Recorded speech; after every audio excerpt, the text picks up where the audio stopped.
Gemini, welcome or welcome back to Heretic Owl Tarot. My name is Liz. I don't know if I actually say that part in every video now that I think about it. Some people know my name and some people don't. Anyway, we're talking about mid-February. We're just doing our inspirational messages if needed, just to kind of get us through the rest of this shorter month. Same as last month, I'm just going to cleanse the energy, cleanse the space. If there's anything that you would like cleansed, energies, thoughts, behaviors, patterns, throw it into the bowl. We'll get that done for you. And I'm going to hit this 3 times, so just be aware of that. If you are wearing headphones, here we go.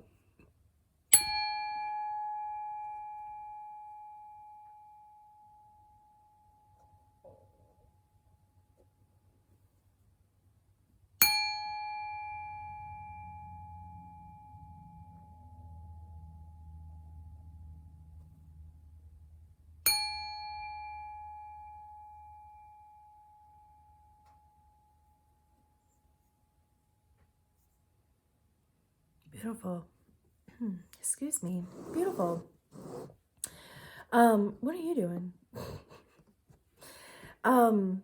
It's so funny because for whatever reason, this time working with this, I keep hearing the nuns from Sister Act, the first one where Sister Mary Clarence has them all sing together for the first time.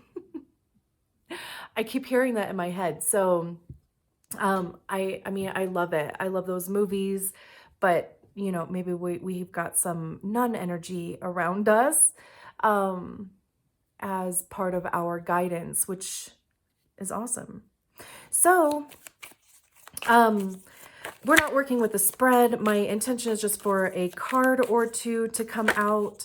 Any more than that, we'll put it back in the deck because, I mean, we just want the message to be clear, short and sweet.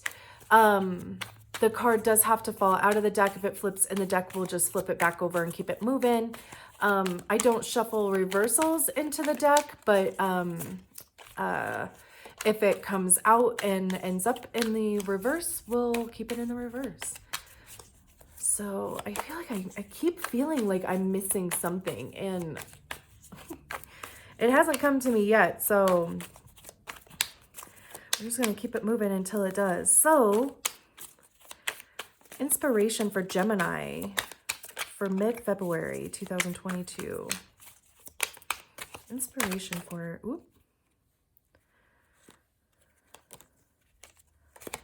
inspiration for Gemini.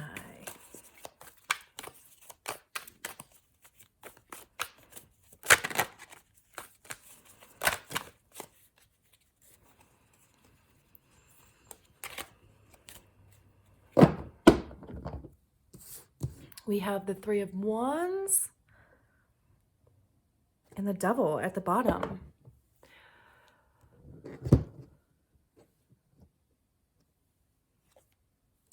Okay. Interesting. Great.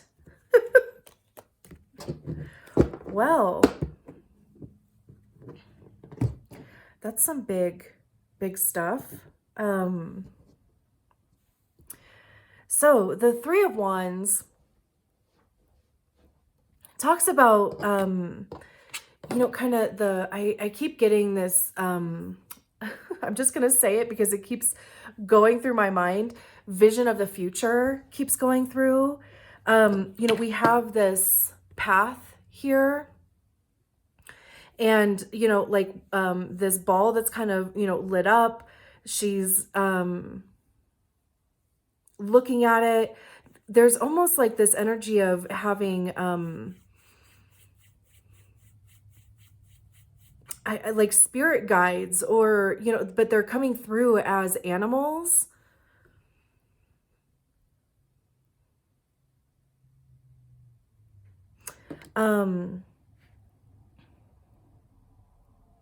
So maybe just pay attention to, you know, like if you kind of keep seeing like a certain type of animal, like And maybe it's just something that you haven't really kind of paid attention to in the past.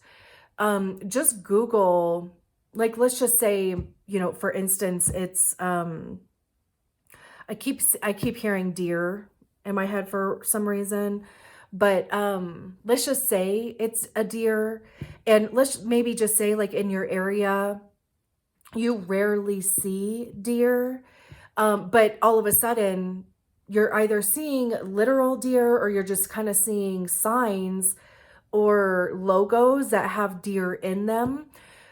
Just Google the animal totem for a deer and read what it says, because there's always a message in that. Like, a couple summers ago, I kept having flies in my house, and um, that's not really common. And I, and I don't like, I never really like keep doors open without screens, blah, blah, blah, all the things, right? So finally I looked up the totem for a fly. And of course, I'm not going to be able to remember what it is right now because this was a couple years ago. But I just remember like, reading the message and being like, oh, it's just, like affirmation or confirmation or validation for, if you've been thinking about heading in a certain direction, if you've been thinking about even changing directions, but you're just kind of stuck on that, like, well, what if this, well, what if this, well, what if, all of these like what ifs and blah, blah, blah, just thinking 50 steps in front of you. But you kind of keep coming back to this one direction that you want to go in. Again, like if it's, if you kind of keep seeing the same animal, I mean, again, it can be an insect, right? Like I'm talking about flies, literally anything. Just Google the animal totem for that thing. And there seems to be like, there would be some sort of confirmation there for you. Cause I get it. Like, it's so easy to kind of get stuck in that wheel of like, and just kind of tumbling around in the what ifs and not wanting to make the wrong decision. And, although there really is no wrong decision, no matter what you decide to do, you will end up being wherever exactly you need to be at that time to get you to like, your next destination, right? So, and the reason why I'm talking about like, all these kind of like thoughts and all of these doubts and all the negativity that floods in our brains, because, right, like we're not thinking about all of the amazing positive possibilities that could come out of starting on this path, right? We're not thinking about, oh my gosh, like this could open so many doors for me. And, this could really kind of propel me forward and really kind of get me to, like where I want to be in the next 5 years or, whatever the case may be in the next year. Like, I could really meet a lot of great connections at this place, or, right? Like we think about all of the negative shit that is going to keep us small and going to kind of keep us in this perpetual cycle of not making a decision. So that's, that's why I'm saying, we have the devil at the bottom of the deck. But what is beautiful is that we have death right behind it. So they're fighting, right? But death is going to win. Because like, look at this, right? Like we have this girl here who's being influenced by the devil. So, like just being in this, kind of perpetual state of not knowing what the hell to do.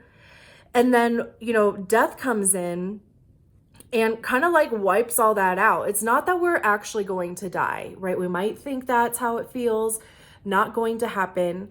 But it's kind of like, this figure laying on this stone here, right? And we have the symbolism of butterflies, which is transformation. So it's kind of like, this devil energy it's being transformed or transmuted even almost, because like I said, we can switch that energy from thinking of all the negatives to thinking about like what is possible. And then we have the moon, which is the possibilities, right? Because it's not like we can actually see what those possibilities are. And really, like just trusting that there is the possibility for things to work out. Hello. Better than we could have even imagined, right? Like, and how beautiful is this even? Oh my God. My mind is like 100% blown right now. Um, like, this is probably the most beautiful thing I've ever seen in my effing life. So, we have the devil being taken out by death, right? And just seeing the symbology here, like being controlled by the devil, and then, almost being like rebirthed by death, right? Like, because that's what the death card represents. Like, something is 100% ending, but it's 100% beginning anew also. And then we have the moon and the sun, which, right? Night and day, right? So we go from having no clue, or just, again, kind of being stuck in this like negative kind of cycle of thinking about things. And, this negative, and I'm not saying the moon is negative by any means. The moon talks about our subconscious. It talks about the things that are unseen yet. It talks about the energies that kind of happen in the background, that are helping us kind of get to where we want to go. But just seeing how this is playing out, right? So we go from, this fear and being worried about what is going to work out for us, to being in the sun energy, which is joy and harmony and being in the flow. And again, we have these butterflies here, right? Like, absolutely beautiful. And then, we have the Queen of Swords underneath that, which is, finally knowing exactly what our decision is. It's being in control of our thoughts and our intellect, and then going to work. It's moving towards that thing. It's putting in the work towards that thing. So, you're going through this whole, like, and that's what this journey is, right? Like, that's what, like, this path is. And all you have to do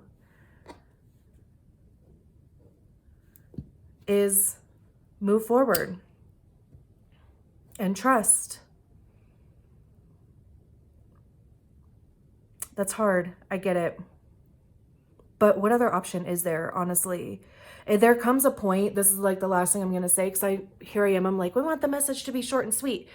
There comes a point where you have to surrender and just know that whatever decision you make is the best decision you could have made at the time with the information that you have. If you feel good about it, and that's all you need to do, is feel good about it in your body, not in your head. We don't make decisions from our head on this channel. We make decisions from our body. So, even if your head is just going and going and going, just slip out of there and slip into your body. And, does this decision feel good for me? And if it does, move in that direction. And then when you get there, see if it still feels good. If it does, keep going. If, like, if there's other things that kind of start entering your lives or your life that, all these other decisions that come up, again, how does this feel? How does this feel? And just keep heading in that direction of feeling good, not out of obligation because of what your friends want, because of what society wants, because of, some expectations from your parents or guardians, whatever, it is. We also don't do that anymore. And I know that's hard, but we make decisions from our own authority because it's our damn lives that we're living. Nobody else's. And I'm now going to step off of my soapbox and I will let you go. Thank you so much. This is absolutely beautiful. I'm sending all my love to you. Bye.